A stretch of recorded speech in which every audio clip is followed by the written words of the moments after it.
Hi hello, ഇത് നമ്മുടെ ഷുണ്ടാപ്പി പൂക്കി മോൻ.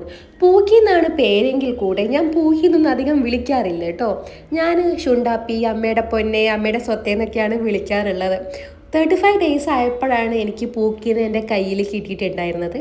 അപ്പം കുറേ പേരൊക്കെ ഇട്ടു. അത് വലിയൊരു കഥയാണ്, ഞാൻ വേറൊരു വീഡിയോയിൽ പറഞ്ഞുതരാം. അപ്പം ഞാൻ എപ്പോഴും ഓഫീസൊക്കെ വിട്ട് വന്നു കഴിഞ്ഞാൽ അമ്മയുടെ പൊന്നേന്ന് വിളിച്ചു കഴിഞ്ഞാൽ ഇങ്ങനെ നോക്കൂ കേട്ടോ, അറിയാം ഞാനാണ് വിളിക്കുന്നതെന്നുള്ളത്. പിന്നെ ഇത് അത്യാവശ്യം നല്ല ഭക്ഷണപ്രിയനാണ് കേട്ടോ. എത്ര ഭക്ഷണം കൊടുത്താലും നമ്മൾ വിചാരിക്കും വിശക്കുന്നുണ്ട് എന്നുള്ളത്. അപ്പോൾ ഭക്ഷണം കൊടുക്കുമ്പോൾ എപ്പോഴും നമ്മൾ ശ്രദ്ധിക്കണം. ഈ ഭക്ഷണം ഇവരുടെ ഒരു വീക്ക്നെസ് ആണ്, ഫുഡ് എന്ന് പറയുന്നത്.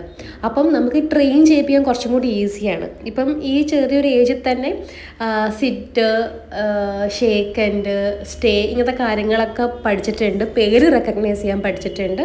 അപ്പം ഇതൊക്കെ പെട്ടെന്ന് പഠിക്കുന്നുണ്ട്. നോർമലി നമ്മൾ ട്രെയിനിങ്ങിനൊക്കെ വിട്ട് കഴിഞ്ഞാൽ 3 മന്ത് കഴിഞ്ഞാലാണ് അവർ ട്രെയിനിങ് സ്റ്റാർട്ട് ചെയ്യുന്നത്. പക്ഷേ ഇപ്പോൾ 2 മന്ത് ആയപ്പോൾ തന്നെ ഇതൊക്കെ പൂക്കിക്ക് അറിയാം കേട്ടോ. അപ്പം സ്റ്റേ എന്ന് പറയുമ്പോൾ കുറേ നേരം വെയിറ്റ് ചെയ്യുന്നുണ്ട് ഭക്ഷണത്തിന് വേണ്ടിയിട്ട്. പിന്നെ ഞാൻ കൊടുത്തു കണ്ടോ, ഭയങ്കര സ്പീഡിൽ വേഗം കാലിയാക്കും പ്ലേറ്റൊക്കെ. അപ്പം നമുക്ക് ഭയങ്കര സ്നേഹം തോന്നിയിട്ട് വീണ്ടും കുറേ കൊടുക്കാൻ പാടില്ല. അതിനൊരു കറക്റ്റ് മെഷർമെൻ്റ് ഒക്കെ ഉണ്ട്. ആ രീതിയിൽ മാത്രമേ നമ്മൾ കൊടുക്കാൻ പാടുള്ളൂ. ഇനിയിപ്പോൾ നമുക്ക് വേണമെങ്കിൽ ഗ്രാജുവലി ചോറും കാര്യങ്ങളൊക്കെ ഇനി സ്റ്റാർട്ട് ചെയ്യാമെന്ന് വിചാരിക്കുന്നുണ്ട്. പെഡിഗ്രിയുടെ മീൻസ് ഇപ്പോൾ റോയൽ കനാൻ്റെ ഫുഡാണ് കൊടുക്കുന്നുണ്ടായിരുന്നത്, അത് കുറച്ചിട്ട് അത് കൂടെ ആഡ് ചെയ്യാമെന്നാണ് വിചാരിക്കുന്നുള്ളത്. അപ്പം എല്ലാ കൈൻഡ് ഓഫ് ഫുഡും ഇപ്പോൾ കിട്ടണമല്ലോ. മറ്റേതിലൊക്കെ കുറേ പ്രിസർവേറ്റീവ്സ് ഒക്കെ ഉള്ളത് കൊണ്ട് അത് അത്ര നല്ലതല്ല എന്ന് പറയുന്നു ഡോക്ടേഴ്സൊക്കെ.